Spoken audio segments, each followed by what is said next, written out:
Factor नहीं है ना, चलो महिलाओं वाला फैक्टर, उसमें तो चिराग पासवान भी चुनाव लड़े थे। ये ठीक बात। अब आप हमारे बात पे आ गए।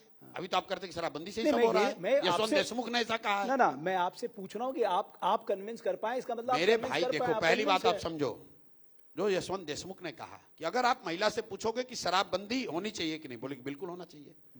लेकिन शराबबंदी होना ना चाहिए। बिहार में शराबबंदी है कहां? बिहार में तो एक फर्जी शराबबंदी का कानून है, जिसमें शराब की दुकान बंद है और घर घर शराब बिक रही है। वही 100 रुपया की शराब 300 रुपए में बिक रही है। तो जब उसी महिला से पूछोगे आप फॉलो अप क्वेश्चन, शराबबंदी होनी चाहिए, बोलेगी हाँ होना चाहिए। क्या बिहार में है? बोलेगा नहीं है। क्या अभी की जो व्यवस्था है कंटिन्यू करना चाहते हो? कहते हैं बिल्कुल नहीं चाहते, इससे तो पहले से भी ज्यादा नुकसान है। तो पूरा सवाल पूछिए ना।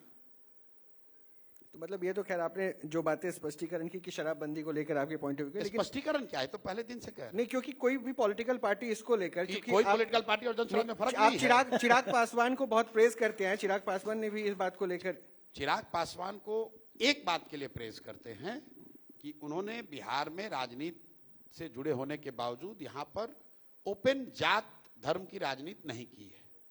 इसके अलावा वो हर जिस तरह की पॉलिटिक्स करते हैं उस पर हमारा कोई टीका टिप्पणी करने का कोई औचित्य नहीं है। उनका अपना पॉलिटिक्स करने का तरीका है। वो भाजपा के साथ है, हम लोग भाजपा के विरोध में हैं। वो गठबंधन की राजनीति करते हैं, हम लोग गठबंधन की राजनीति करते नहीं है। रह गई बात चिराग पासवान की राजनीतिक सफलता की, तो विधानसभाओं में अगर चिराग पासवान जी की पार्टी का, जब उनके पिताजी यहां थे, तो भी अगर देखिएगा तो 5 सीट भी नहीं जीत पाए हैं पिछले 3 विधानसभा चुनाव में। हर गठबंधन में लड़के देख लिया। वो तो शुरू से एनडीए यूपीए दोनों में ना, रहे ना। नहीं लास्ट मैं आपको जो कह रहा हूं आप समझिए। हाँ।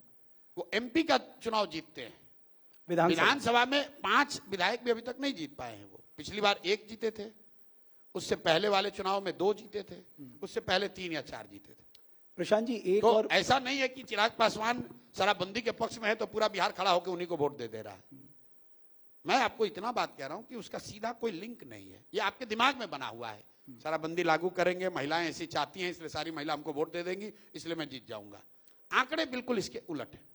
प्रशांत जी एक और बात, मैं आपका एक इंटरव्यू सुन रहा था, आपने कहा देखिए इंडस्ट्रियलाइजेशन से ज्यादा इंपॉर्टेंट है कि हम अपने लोगों को पूंजी दें और उनको कुछ स्वरोजगार के लिए प्रेरित करें जी। But at the same time जितने भी डेवलप, अगर आप देखेंगे कि स्टेट्स की भी बात कर लें, इंडस्ट्रियलाइजेशन तो जरूरी है, क्योंकि आपके पास प्राइवेट बिल्कुल। इन्वेस्टमेंट तभी आएगा, तभी बिल्कुल। आपकी ग्रोथ है बढ़ेगी। आप तो पूरा अध्ययन करके आए हैं। पूरे देश की इकोनॉमी में जो 3 पिलर होते हैं, एग्रीकल्चर, मैन्युफैक्चरिंग और सर्विस सेक्टर। मैन्युफैक्चरिंग का कंट्रीब्यूशन क्या है? जब मोदी जी प्रधानमंत्री बने थे तो 18%। उन्होंने लक्ष्य निर्धारित किया था मेक इन इंडिया से हम इसको 25 कर देंगे, अभी घट के हो गया है 15। खैर वो अलग डिबेट है, राहुल गांधी उसके लिए काफी है। एग्रीकल्चर और मैन्युफैक्चरिंग, जिसमें बिग इंडस्ट्री शामिल है, दोनों मिलाकर इंडिया लेवल पर इकोनॉमी में उनका टोटल कंट्रीब्यूशन 30 से 35% रहा है पिछले 30 वर्षों में। पूरी भारत की जो इकोनॉमी है वो 60 से 65% सर्विस सेक्टर पे, कंजम्पशन लेड है। बिहार में भी ये रेप्लिका है, सिर्फ इंडस्ट्री कम है, एग्रीकल्चर थोड़ा ज्यादा है, लेकिन यहां पर भी 60% इकोनॉमी सर्विस सेक्टर है। तो हम लोग क्या कह रहे हैं कि जॉब वहां पर है, जॉब एग्रीकल्चर में नहीं क्रिएट हो सकता है। जॉब सिर्फ फैक्ट्री लगाने से नहीं होगा, फैक्ट्री लगाने से कुछ जॉब बनाए जा सकते हैं, लेकिन 13 करोड़ आबादी के लोग, 13 करोड़ आबादी वाले राज्य में जहां 60% इकोनॉमी सर्विस सेक्टर है, जब तक उसमें ग्रोथ नहीं आएगा तब तक बिहार की इकोनॉमी बढ़ नहीं सकती है। जब तक बिहार की इकोनॉमी नहीं बढ़ेगी तब तक जॉब आएगा नहीं, कंजम्पशन बढ़ेगा नहीं। तो व्हाट वी आर सेइंग कि बिहार में हम लोग व्हाइट कॉलर जॉब चाहते हैं। मैं ब्लू कॉलर जॉब के फेवर में नहीं हूं। अच्छा, मैं ये नहीं चाहता हूं कि जो बिहार का लड़का तमिलनाडु के फैक्ट्री में काम कर रहा है वो आकर बिहार में फैक्ट्रियों में काम करने लगे। मैं ये चाहता हूं कि वहां पर जो सड़क बनाने में काम कर रहा है, जो खेतों में काम कर रहा है, वो यहां आए, ट्रेनिंग ले, यहां वो काम करे जिसको व्हाइट कॉलर जॉब आप कहते हैं। क्योंकि सारा जॉब का ग्रोथ जो है आज और आने वाले समय में वो व्हाइट कॉलर जॉब का है। अच्छा प्रशांत जी, उन बच्चों के लिए क्या विजन आपकी पार्टी लेके चल रही है जो बच्चे बाहर जाके पढ़ रहे हैं, इंजीनियर? क्योंकि देखिए बिहारी होने के नाते बच्चा क्या बनेगा, डॉक्टर, इंजीनियर, इसके ख्वाब या यूपीएससी करेगा, ऐसे बच्चे कोटा और इन सब में हब चल रहा है, उनके लिए क्या? हम लोग उच्च शिक्षा को लेकर हम लोग क्या चाहते हैं उसका पूरा ब्लूप्रिंट हमने जारी किया है, लेकिन मेरी प्राथमिकता, फिर वही इंडस्ट्री वाली बात आएगी, आप उसको मिस इंटरप्रेट भी करेंगे कि आप तो कह रहे हैं इंडस्ट्री नहीं लगनी चाहिए। मैं ये नहीं कह रहा हूं कि इंडस्ट्री नहीं लगनी चाहिए, मेरी प्राथमिकता सबसे पहले क्या है? हर घर में रोजगार होना चाहिए, बड़ी इंडस्ट्री आए या छोटी इंडस्ट्री आए। आपने कहा दुनिया, आप सिंगापुर चलिए, आप मेरे साथ नॉर्वे चलो, फिनलैंड चलिए, स्वीडन चलिए, न्यूजीलैंड चलिए, दुनिया के 20 ऐसे देश आपको बता सकते हैं जहां कोई एक बड़ी इंडस्ट्री नहीं है, लेकिन हर घर में रोजगार है। पर कैपिटा बेसिस उनका इनकम $50,000 $60,000 है। उसके लिए आपको फैक्ट्री लगाने की जरूरत नहीं है, सिर्फ बड़ी फैक्ट्रियों से ही इनकम नहीं बढ़ सकता है। उसी तरह शिक्षा में जो हम लोग कह रहे हैं कि हमारी पूरी ताकत, पूरी प्रायोरिटी, जो प्राथमिकता जो है शुरुआती दिनों में, कम से कम अगले 10 साल में, यहां पर स्कूल एजुकेशन को, देश के सबसे अच्छा स्कूल, देश का सबसे अच्छा स्कूल एजुकेशन सिस्टम बिहार में बनना चाहिए। ये हम लोग का लक्ष्य है। जब एक बार बच्चा यहां 12वीं क्लास तक अच्छा पढ़ ले, तो उसके बाद वो कोटा जाकर पढ़े या बेंगलोर जाकर पढ़े, उससे दिक्कत नहीं है। दिक्कत अभी ये है कि बिहार में 90% बच्चे 12वीं पास नहीं कर रहे हैं, और जब तक उनको वो नहीं पढ़ाया जाएगा तब तक वो बाहर जाकर मजदूरी। सवाल वही है, कैसे? क्योंकि यहाँ तो चरवाहा विद्यालय खोल दिया गया था, लेकिन प्रश्न वही था कि स्कूल तक ला नहीं पाए ना। कभी कभी जो सवाल कर रहे हैं ना, उसका कोई रेलेवेंस ही नहीं है। चरवाहा विद्यालय कहाँ है भैया?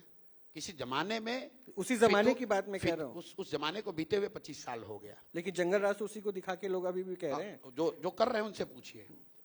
20 साल जो यहाँ पर शिक्षा व्यवस्था नीतीश कुमार ने बढ़ाई, बताइए। आपने कहा पैसा नहीं है। बिहार का एजुकेशन बजट है 77,000 करोड़ का, 77,000 करोड़ पर ईयर। 77,000 करोड़ रुपया खर्च करती है बिहार सरकार यहाँ के बच्चों के पढ़ाई पर, और 7 अच्छे विद्यालय यहां नहीं है। ऐसा क्यों है?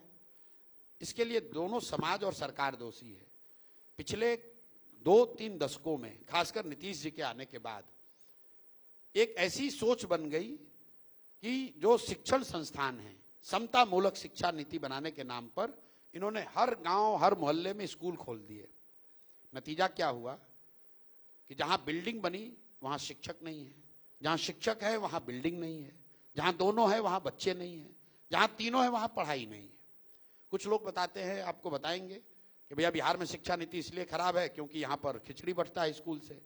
तो मेरे भाई, पूरे देश में स्कूलों से खिचड़ी बंटता है, और बिहार में 6वीं क्लास तक खिचड़ी बंटती है, उसके ऊपर तो नहीं खिचड़ी बंटता है। फिर वहां क्यों नहीं पढ़ाई हो रही है? कुछ लोग आपको ये बताएंगे कि यहाँ पर जो शिक्षक हैं वो घूस लेके उनका बहाली हुआ है, उनकी क्वालिटी अच्छी नहीं है। तो मेरे भाई, आप ये बता दो, पटना साइंस कॉलेज में तो नियोजित शिक्षक नहीं है, यहाँ पर पढ़ाई क्यों नहीं हो रही है? ये इसलिए नहीं हो रही है कि समाज और सरकार दोनों की प्राथमिकता में कहीं ना कहीं शिक्षा नीचे चला गया, और शिक्षण संस्थाएं ये सिर्फ सरकारी योजनाओं को पाने और बांटने का केंद्र बन गया। तो गांव में अगर आप जाएंगे, वहां पर देखेंगे कि लोग स्कूल, सरकारी स्कूल में नाम सिर्फ इसलिए लिखवा रहे हैं कि हमारे बच्चे को खिचड़ी मिले, पोशाक मिले, साइकिल मिले, कुछ पैसा मिल जाए। और सरकार भी ये समझती है कि चलो इतना पैसा खर्च हो रहा है शिक्षकों पे, तो ये पढ़ा तो रहे नहीं, तो चलो इनसे कुछ दूसरा ही काम करा लो। तो कभी वोटर लिस्ट बनवा रहा है, कभी सफाई का काम करवा रहा है, कभी उनसे मानव श्रृंखला बनवा रहे हैं। तो जो जन सुराज कह रहा है कि हम लोग इस व्यवस्था को बिल्कुल उलट देंगे, और जो स्कैंडिनेवियन कंट्रीज का मॉडल है, where the evidence is rather than taking good school to every village, take children to the good school. और हम लोगों ने पूरे बिहार का अध्ययन किया और ये देखा कि अगर आज जो प्रखंडों की संख्या है 550, जो बढ़कर 800 होनी चाहिए एडमिनिस्ट्रेटिवली, क्योंकि नीतीश कुमार ने उस प्रखंड और जिला की संख्या बढ़ाई नहीं है तो दिक्कत है, लेकिन अगर आज की संख्या भी मान लें तो हर प्रखंड में आप 10 विद्यालय आपको चाहिए, ताकि हर गांव से बच्चा 20 मिनट के अंदर उस स्कूल में पहुंच सके।